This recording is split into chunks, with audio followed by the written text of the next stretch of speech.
If there ever is a settlement on Mars, I'm sure that one of the first things they'll open up is a coffee house. It's one of the most complex beverages on Earth.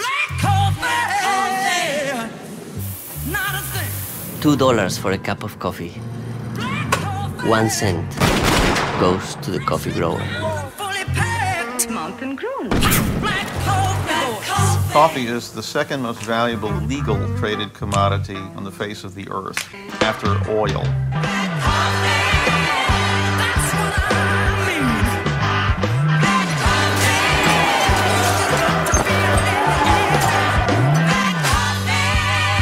E preto pela cor do negro que deu toda essa riqueza para o seu patrão, né? It's just this little seed and has this enormous political, social, and economic impact on human beings.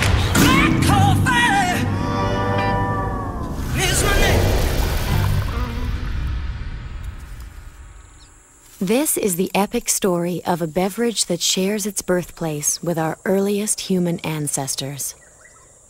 In this hour, we see how our growing awareness of what goes into a good cup of coffee prepares the way for the specialty industry, which may be the harbinger of a just and sustainable future.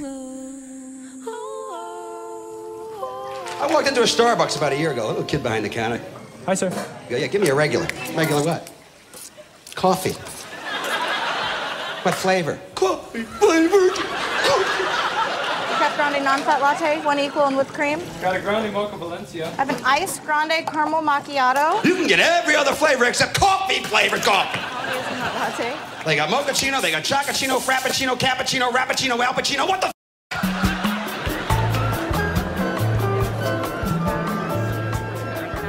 At the Specialty Coffee Association's annual meeting, members reach out to bridge the divide between northern roasters and southern growers. The joy of the SCAA show is that you find people from all around the world. So here's a scene I've read about, the very best way of making coffee. Your individual vacuum press coffee. Oh God, it's got the most pure fragrance. Can I buy this equipment? Oh, cash? I remember talking to investors and they say, you want to charge $2, $3 for a cup of coffee with Italian names that no one could pronounce at a time in America when coffee consumption is down. That's exactly what I'm going to do. You should get that espresso first with that hint of lemon, followed by... Baristas are the bartenders of specialty coffee. At the World Barista Championships, they compete to concoct the latest gourmet coffee cocktail. And enjoy. Tomamos café y todo el mundo que toma una taza de café lo toma como por placer, pero no sabe que detrás de una taza de café hay mucha gente trabajando. Detrás de una taza de café hay un problema social. Well, what you can see behind me is a train of traditional donkeys, very much of the kind that in a country like Ethiopia would deliver coffee to market. And we're bringing those donkeys here to the stock exchange in London to deliver our message to some of the world's most powerful companies.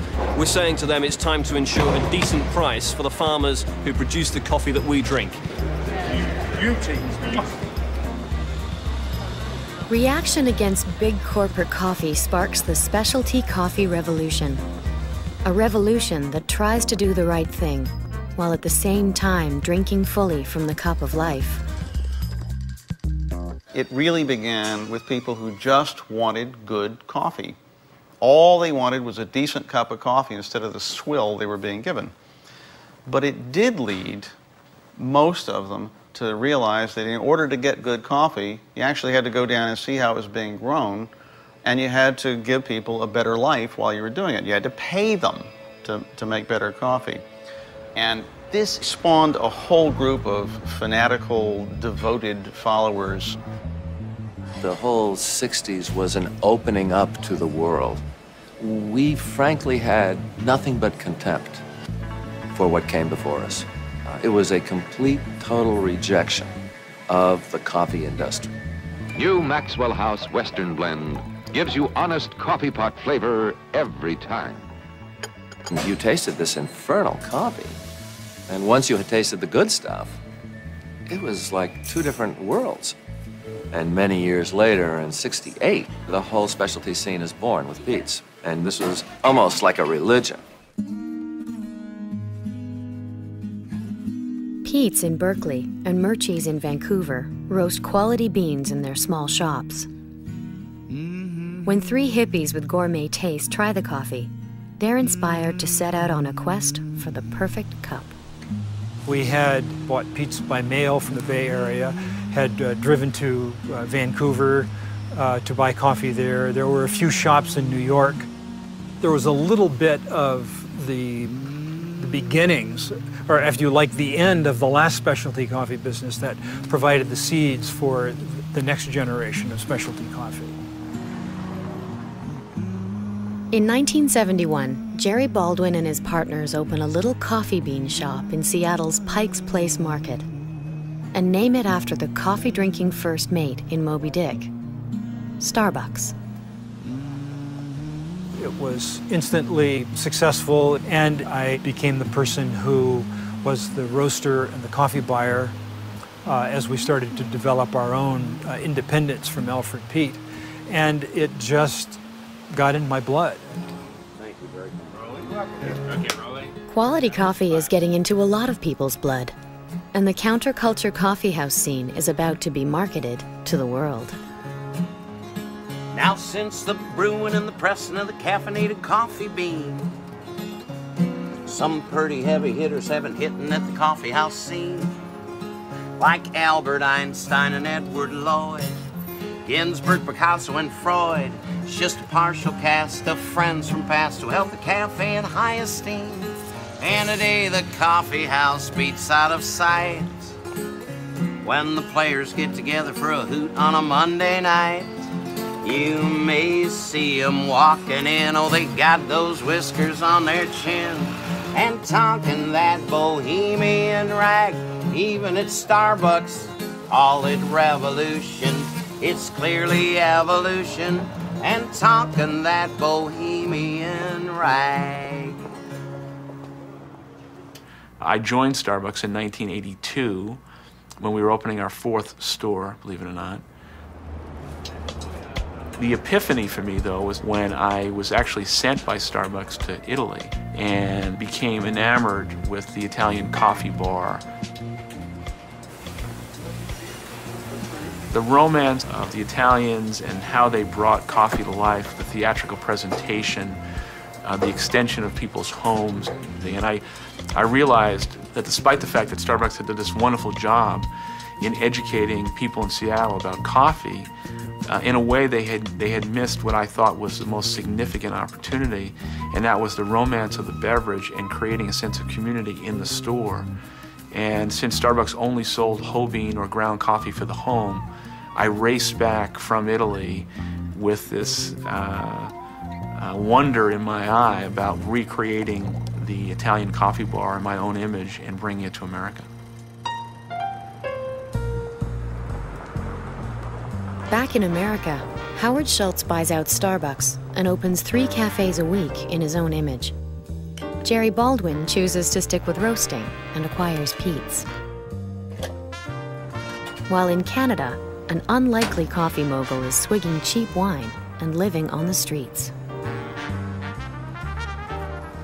In the early 70s, I'd hit a very difficult point in my life. I had an addiction to drugs and alcohol, and that had taken me to a place that was really quite alarming. I ended up on Skid Row in Toronto, Jarvis and Shooter Street, panhandling on Yonge Street for nickels and dimes to get a bottle of wine, to get a place to stay, 50 cents a night, flop houses. If we wanted a blanket, we'd throw it in under maybe 25 cents or something. And we didn't care about the blanket because we had a bottle of wine. Sure, a bottle of wine. We were called winos then, now we're called street people. Is that right? Yeah, well, I used to be a wino with you. Yeah. 99 cents for a bottle of wine, remember that? It was a time in my life where I experienced things that no person really needs to experience. And however it happened in late December 1971, there was a kind of a moment of truth, a moment where I saw myself perhaps as I hadn't before, and I realized I couldn't go any further. I couldn't do this anymore. I started a company called The Second Cup, do you know it? Oh, I know the coffee cup. Yeah, I created Well, it. yeah. So that's why they're doing it. But you know something? 7-Eleven got better coffee than Coffee Time. Well, coffee time, yeah, but second cup is much better. I know it's better. Yeah, it costs more though. Costs more, exactly. Good meeting you. I'm pleasure meeting you. Good luck. Adios. Thank you. God bless you all. In 1974, I met a guy named Tom Culligan, and he and I were determined to win in spite of all odds, and we decided to go into business for ourselves. I'll never forget it, the first time we ordered coffee. We looked in the yellow pages, where else would you look, and we found a supplier of coffee, and we phoned him, and we ordered this coffee. We had labels, he had that coffee, so he sent it along, and in those days it used to come in brown paper sacks, lined, and they would stamp the outside of the bag with Colombia, Mocha Java, Kenya, and we'd put each one in the appropriate bin. We hired a woman who came into the store, and she knew something about coffee, thank God. And she looked at all these beans, she said, oh, they're the same bean. The guy just changed the stamp, you know. You want mocha? I have mocha stamp. And one day we were commiserating, wondering what we were going to do about business, and we went into a Baskin-Robbins store. What changed the second cup happened right there and then. When we came out of the store, Tom saw how I sampled the ice cream. Why don't we brew a little bit of coffee and sample the coffee? And then the final idea that really changed everything is we decided we would charge more money for our coffee than anybody else in the mall so people would know they had a good cup of coffee. Well, the lineup started at our kiosk and never went away. Daily draws, daily winners, and second cup is first on hand.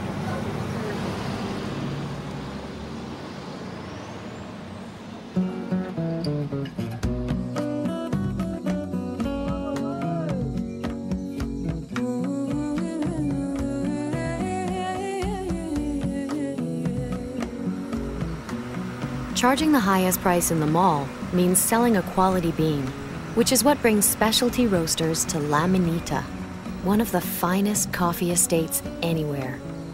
Here, the second cup and Pete's are more than willing to pay a premium price. Today, Jerry Baldwin arrives with his staff from San Francisco. The trees that you see here are about 1 year old.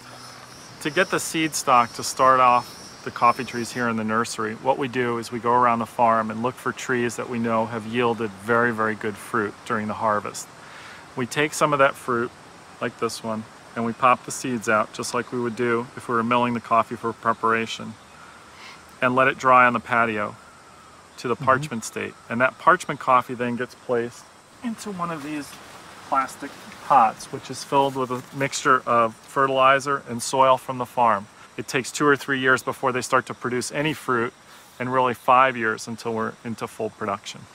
For most people, the ideal cup of coffee, or the perfect cup of coffee, is produced of washed Arabica coffee. So, perfect conversation for being in Costa Rica, because that's one of the world's best producers of washed Arabica coffee.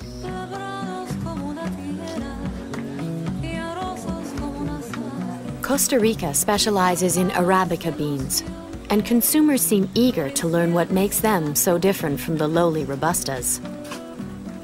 The coffee tour at Cafe Brit is the country's 3rd largest tourist attraction. Here in Costa Rica, by law, we only plant Arabica. It has the sweetest taste, better quality bean, less caffeine also. It's better paid in the market. That's important. The best Arabica grows up in the mountains. At that altitude, the coffee beans are very hard and heavy. And if the beans are hard, they can resist the temperatures in the roaster oven. The low-grown coffee is porous, is fragile, it will break and it will burn in the oven, and that gives coffee a bitter taste. You're picking a fruit that's full of sugar, which is, we know, starts fermentation. So this has to be treated quickly and carefully to remove the sugar, dry the coffee, and capture the flavor that's in the bean. Would you like to taste it? ¿Quiere probar? Sí. No, No, de esa, no, de esa que tengo. Le voy a dar una chupada. It's a laxative. All of the flavor potential exists at the moment of picking. Each step after that provides the opportunity to maintain that flavor or impair it in some way or other.